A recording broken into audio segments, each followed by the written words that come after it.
binigyan sin ng ultimatum ng PNP sa pangunguna ni General Torre na 24 hours kung hindi susuko ay papasukin na ang kanyang tunay na pinagtataguan. Ma'am, malinaw ng 24 hours ultimatum po na nabanggit ninyo kanina. Nagbigay po ang PNP po ng ultimatum po na sumuko po sila, otherwise po ay papasukin na po natin yung isang particular building. Within 24 hours show. Kapag hindi sumuko si Kibuloy, ay papasukin ng kanyang lungga. That's why napilitan si Kibuloy. Sa pamamagitan po ng ultimatum ay napilitan siyang sumuko. Wala nang matatakbuhan eh. Alright, welcome back to my YouTube channel. I'm Andy's Vlog. Ito, matindi, mainit, kapaki-pakinabang na naman.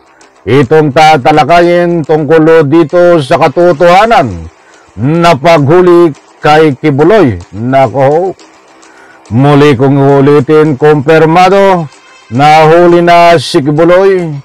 Isang gabi na po siyang natulog diyan sa kulungan. Nako po, kumusta kaya ang unang gabi nito sa kulungan ni Kibuloy? At siyempre kasama niya ang apat niyang kuwakyos na nahuli ho. Kukuha ho tayo ng latest update buhat po diyan sa tagapagsalita ng PNP na si Colonel Fajardo tungkol sa kalagayan ni Kibuloy at tungkol dito at katotohanan sa paghuli kay Kibuloy. Nako ho, ay marami ho ang umiiyak sa kampo ng KOJC. Itong kanilang mga tagapagtanggol na vlogger ay umiiyak din. Hindi ho nila matanggap na hindi nahuli si Kibuloy. Inuulit ko, hindi ho matanggap ng kampo ni Kibuloy na nahuli ang kanilang amo na si Kibuloy. Naku po, anong klaseng pag-iisip nyo? Na sobrahan kayo ng talino, na nanaginip kayo ng gising, ay nakakulong na nga si Kibuloy, at isang gabi nang natulog diyan sa kulungan, ay hindi nyo pa matanggap na nahuli si Kibuloy. Ano ang gusto nyong palabasin? Naku po, ay kahit amang grade 1, grade 2, grade 3, ay kaya pong intindihin na nahuli na si Kibuloy. Naku po, ganyan ang epekto ng mga tao na ika nga po ay sarado ang utak sa mga kasinungalingan dala ng anumang kumikislap. Ano yung kumikislap? Malapit na ang Pasko eh. Nako ho, inuulit ko ho, kumpirmado, nakakulong na po itong si Kibuloy na huli na. Ito po ang ating bigyan ng highlight buhat dito po kay Colonel Fajardo. Ang latest update tungkol dito sa tunay na paghuli kay Kibuloy ay salutyo. Saludo po ako sa iyo, Colonel Torre. Bago tayo magpatuloy, gusto ko munang saluduhan itong si Colonel Torre at pasalamatan sa EEP. Salamat din ho, sa lahat ng kapulisan, salamat.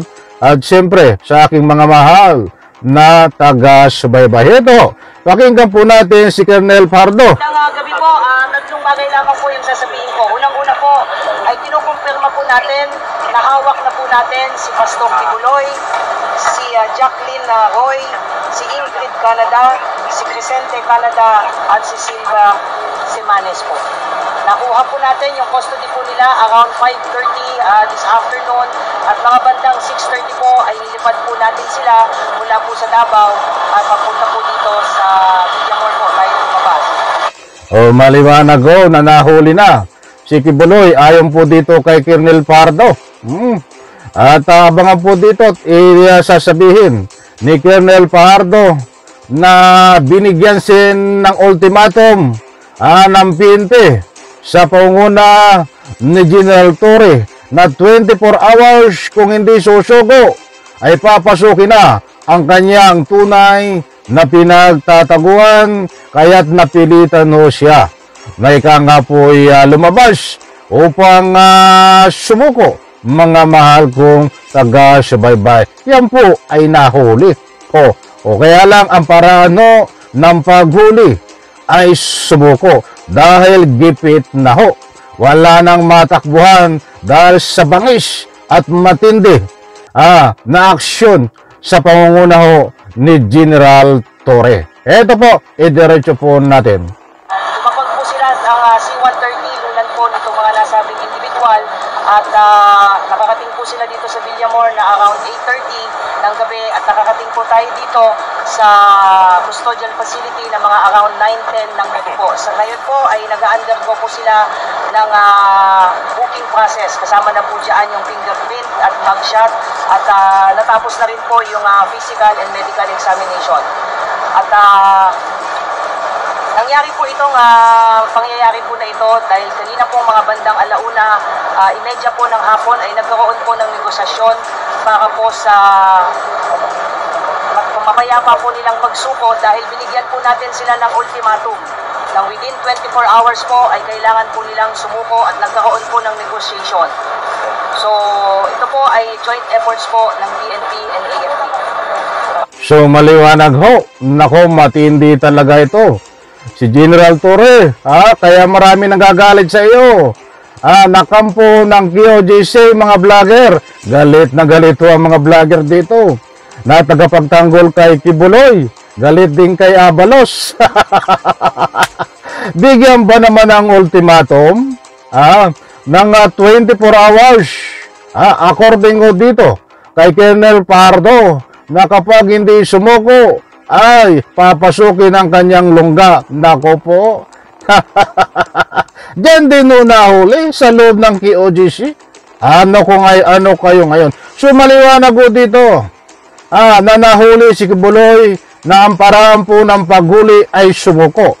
So malinaw ho, kumpirmado na nahuli. Dahil umiiyak ko itong mga tagapagtanggol ni Kibuloy. Nasira daw po ay hero. Itong abogado ay hero. Itong si Kibuloy ay hero dahil hindi daw po nagtagumpay. Itong si Colonel Torre Fresh, nananaginip kayo ng gising, baka kayo ay nalipasan ng gutom, baka kayo ay masyado ng puro imahinasyon. Ay sa bagay, ayaw ko nang i-discuss to dahil alam po natin ang mga ugali nitong kampo ng QOGC, itong mga vlogger na ito nananaginip ng gising. Hindi naman lahat ng mga tagapagtanggol ni Kibuloy. Merong matitino din iba'y nadadamay lang. Ang maliwanag ko dito, binigyan ng ultimatum ng PNP sa pangunguna ni General Torre within 24 hours. Pag hindi sumuko si Kibuloy, ay papasukin na ang kanyang lungga. Kaya't napilitan ho itong sumuko. Ang galawan po na yan ay joint with AAP. PNP at AAP. Normal po yan. Kailangan magtulungan. So, salamat din po. AAP at PNP. In general po yan. Babanggitin ko na lang ay AAP at PNP. Galit na galit sila kay General Torre. Umiiyak sila Eto pa. Nasa na? Sa loob po ba ng sa loob ng Kingdom of Jesus Christ sumuko? Doon po mismo sumuko? Yes po.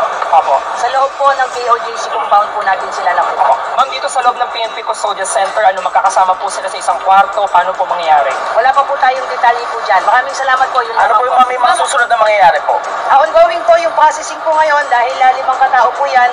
Sabay-sabay po silang binubuking po ngayon at na-inspect na rin po sila at nasa maayos naman po silang kondisyon. Although some of them based po doon sa medical examination po, medyo mataas po yung BP. But other than that, okay naman po sila at tuloy-tuloy po yung processing po ngayon. Ma'am, which case po sila na binuking po kanina? Lahat po ng kaso at dyan din po nangyari pagdating po nila dito sa custodial ay isinerve po yung warrant of arrest po sa kanila. Kung matatandaan niyo po, 3 kaso po ito. Yung kay Pastor Kibuloy po, yung child abuse po, yung sexual abuse at yung pong qualified trafficking. So binasahan po sila ng mga kaso po nila at nakaharap po ang kanilang abogado po. So maliwanag ho. Nandyan sa nasa kulungan o si Kibuloy, dumaan sa proseso At maliwanag din dito na sa loob ng compound ng QOGC na huli si Kibuloy. Naku po, ito pa. Pagkatapos po noon ay binasahan din po sila ng kanilang mga Miranda rights at mga kakapatan po. At pagkatapos po noon ay tuloy-tuloy na po yung ginawang proseso. Ongoing po yung proseso po. Ma'am, kanina ng 24 hours ultimatum po na nabanggit ninyo kanina. Nagbigay po ang PNP po ng ultimatum po na sumuko po sila, otherwise po ay papasukin na po natin yung isang particular building na hindi po tayo pinapayagan pong pumasok. So nagkaroon po ng negotiation ang PNP, nagkinatawan po ng intelligence group at ISAF, pinagtulungan po ito that led to the peaceful surrender po nila Pastor Kibuloy at apat pa at papasalamat po tayo doon sa naging mapayapa pong at least itong proseso po na ito. Ma'am, sir, in particular sila ang nagtago? I don't have at liberty to reveal that. Ang importante po sa ngayon ay nasa custodian po ng PNP po ito at ang mangyayari po niyan ay bukas po inaasahan po natin na i-return po yung mga warrants of arrest doon po. So maliwanag ko, joint with EEP and ISAF Intelligence Group, ang nagkaroon po ng negosasyon. At ito nga, nagbigay po ng ultimatum ang PNP within 24 hours show. Kapag hindi sumuko si Kibuloy, ay papasukin ng kanyang lungga. That's why napilitan si Kibuloy.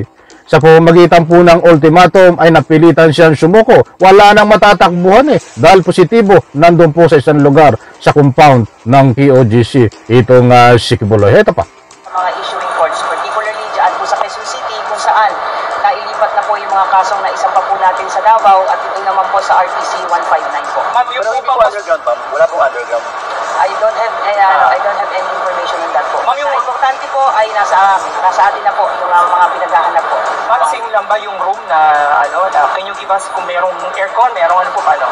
Wala pa po, hindi ko pa po nakikita kung saan po sila kwarto po. But meron na pong plano dahil kanina nga po habang ongoing po yung negotiation ay pinagplanuhan na rin po kung saan po silang mga cell na po mapupunta. Magbibigay po kami ng additional details as we go. Pero definitely ma'am, magkakaiwalay sila. Ano po yung plano, ma'am? Ano po yung plano? Ano po yung nakasaad sa plano? Naku, yan maliwanag ko. Ang maririnig niyo po, itong tagapagsalita ng EEP, ng PNP, na si Colonel Fajardo na pini-explain niya po. At marami pa po ang matutuklasan natin dito at hintayin po natin maya-maya. Itong kung ipipresent ba, ito sa media, ito pa. Well, as to the operational details and planning, antayin na lang po natin na papatapusin lang po na natin yung proseso po. What's important is we just what we'd like to confirm po na nasa posto din na po ng PNP, sina Pastor Kibuloy at iba pa. Maraming salamat po. Okay, magandang gabi po. Ayan na, maliwanag ko mga mahal kong taga-subaybay. At yun na nga ho, sa pamagitan po ng joint ng ikangay pagsanib persya ng PNP at itong ISAF ay nagkaroon ho ng pagsuko itong si Kibuloy dahil siyempre ay yan ay sa binigay na ultimatum na 24 hours ni General Torre. So maliwanag po dito mga kaibigan, huwag po kayong maniwala sa mga fake news na lumalabas sa kampo ng mga vlogger na itong mga tagasunod ni Kibuloy at siyempre sa abogado ni Kibuloy na hindi ho nila matanggap na nahuli na si Kibuloy. Ang pinalalabas nila ay ito ay isang hero pa.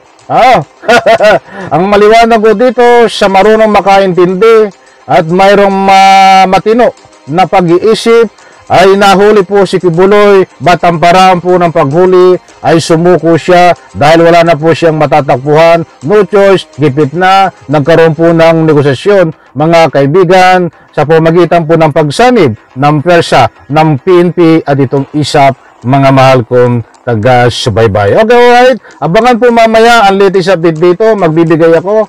Titingnan po natin kung ipipresent ito sa media dahil nakakuha po tayo ng impormasyon na si Ben Avalos, ang ating DILG Secretary, ay pupunta diyan sa Malacanang. So, abangan po kung ano pa mga latest development po dito. Isang gabi na ho sa kulungan diyan si Kibuloy. Ano kaya ang nararamdaman niya unang gabi sa kulungan? Wag na kayong umiyak, mga tagasunod. ni Kibuloy. Tanggapin nyo ang katotohanan, yan ang magpapalaya sa inyo. Tumanggap ng buong katotohanan dito sa paghuli kay Kibuloy. O ano pa man na dapat tanggapin nyo na katotohanan ay gawin nyo na para maging malaya kayo. At ika nga po, maging mapayapa bilang isang maliit na vlogger o malaking vlogger man kayo o mga taga-sunod ni Kibuloy, mga mahal kong taga-subaybay. Okay, alright. Maraming salamat. Pagpalain po tayo lahat. Sabay-sabay po nating i-like ang video na ito. Bye-bye. Palakpakan.